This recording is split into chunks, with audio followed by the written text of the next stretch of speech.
सोच क्या रही हो मेरी बहन? अगर तुम्हें कोई पसंद आ गया है, तुम्हें किसी से मोहब्बत हो गई है, तो घबराओ नहीं।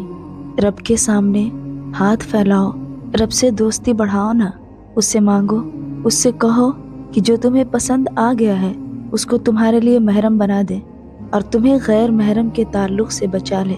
जो तुम्हारे दिल में है, अगर वो तुम्हारे लिए बेहतर है तो अल्लाह तुम्हें उससे नवाज दे। दुआएं मांगो, नमाज़ें पढ़ो, अल्लाह के सामने सजदा रेज हो जाओ और फिर दो आंसुओं के साथ उस रब से कहो कि ऐ रब, इस दिल में मोहब्बत डालने वाला तू है, तो जिसकी मोहब्बत मेरे दिल में आई है, अगर वो मेरे लिए बेहतर है तो तू उसे मेरे लिए हलाल कर दे। रब बड़ा मेहरबान है, बहुत करीम है।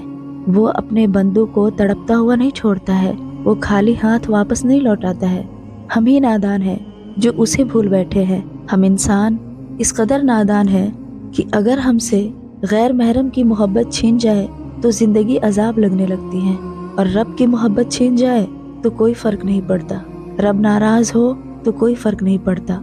यूँ सोचे कि आपने किसी को देखा या कोई आपको पसंद आ गया हो, फिर आपके दिल ने ये ज़िद बांध ली हो कि वही मेरा हमसफ़र हो।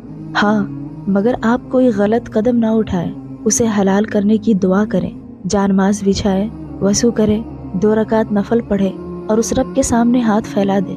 मस्जिद हो या ना हो, आसमान नजर आए या ना आए, आप जहाँ कहीं भी हो, अल्लाह वहाँ मौजूद होता है। फिर उस रब को पुकारे और उससे दुआ करें कि जिस चीज़ की ख्वाहिश आपने की है, अल्लाह उसे आपको नवाज दे।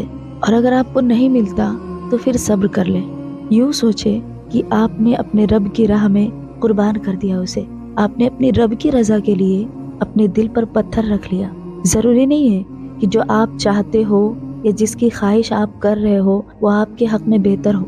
फॉर एग्जाम्पल, हम किसी बस में सवार होते हैं और फिर हमें वहाँ जगह नहीं मिलती, तो हम क्या करते हैं, उस बस से उतर जाते हैं। फिर आगे जाकर ये मालूम होता है कि उस बस का एक्सीडेंट हो गया, तो हम बहुत दुआएं करते हैं कि अल्लाह, अच्छा हुआ जो मैंने उस पर सवारी नहीं की, वरना मैं तो आज दुनिया में नहीं होती। तो सेम ऐसा ही, आपने किसी चीज़ की ख्वाहिश की, आपने रब से मांगा, उसे तलब किया और वो नहीं मिला आपको, तो यूँ समझ लेना मेरी बहन, वो आपके हक में बेहतर नहीं था। रब ने आपको नहीं दिया, हाँ, लेकिन मायूस ना हो, ना उम्मीद ना हो, वो आपको उससे कहीं ज़्यादा बेहतरीन से नवाज देगा। सिर्फ आपको अपने रब पर यकीन रखने की ज़रूरत है। रब से मोहब्बत करो ना, वो तुम्हें तुम्हारी मोहब्बत दे ही देगा। वो तो बड़ा करीम है ना अपने बंदों पर।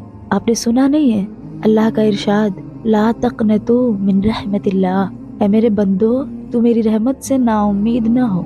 रब की रहमत तो उसके गज़ब पर गालिब है, तो फिर वो आप पर मेहरबान कैसे नहीं हो सकता, आप पर जुल्म कैसे कर सकता है, या आपको बेयारो मददगार कैसे छोड़ सकता है, या आप जो चाहते हो उसके लिए आपको क्यों कर तड़पाएगा वो। नहीं ना, वो बेहतर नहीं था आपके लिए, इसलिए आपकी जिंदगी से निकल गया।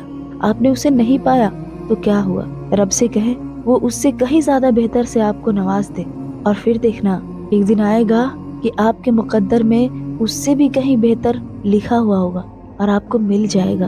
और फिर उस दिन कहोगे, मैं तो ये तलब कर रही थी, मैं तो ऐसा चाह रही थी, लेकिन मेरे रब ने तो मेरे लिए उससे कहीं ज्यादा बेहतर रखा हुआ था। मैं ही नादान थी, मैं अपनी ख्वाहिश के पीछे भाग रही थी और मैंने अपने रब की ख्वाहिश देखी ही नहीं कि वो मेरे साथ क्या चाहता है। बस अल्लाह से उम्मीद लगाए रखे और दुआएं मांगती रहें। दुआ अल्लाह से मांगने का एक खास जरिया है जहाँ बंदा अपने दिल की बातें अपने रब के सामने रखता है। आपका रब बड़ा मेहरबान है मेरी बहन, वो अपने बंदे से बड़ी मोहब्बत करता है। वो मोहब्बत करके बंदे को सिखाता है इश्क करते कैसे है, और जब बंदा सीख जाता है तो बंदा अल्लाह को ढूंढने के लिए आसमान में भी तलाश करता है, अल्लाह से बातें करने लग जाता है। फिर वो आहिस्ता आहिस्ता अपने हर राज अल्लाह के सामने खोलने लग जाता है, और फिर रातों से खौफ नहीं आता, और फिर धीरे धीरे उससे इश्क हो जाता है, और फिर इस कदर उससे दोस्ती बढ़ती है कि पूरा दिल उसके सामने खोल कर रख देता है। तो ऐसी दोस्ती बनाए ना अपने रब से, उससे यकीन जोड़े, उससे उम्मीद लगाएं, वो आपको जरूर नवाजेगा। आप जो चाहते हो ना, वो अपने रब के सुपुर्द कर दो, वो नवाज देगा आपको, या उससे कहीं ज्यादा बेहतर से आपको नवाज देगा।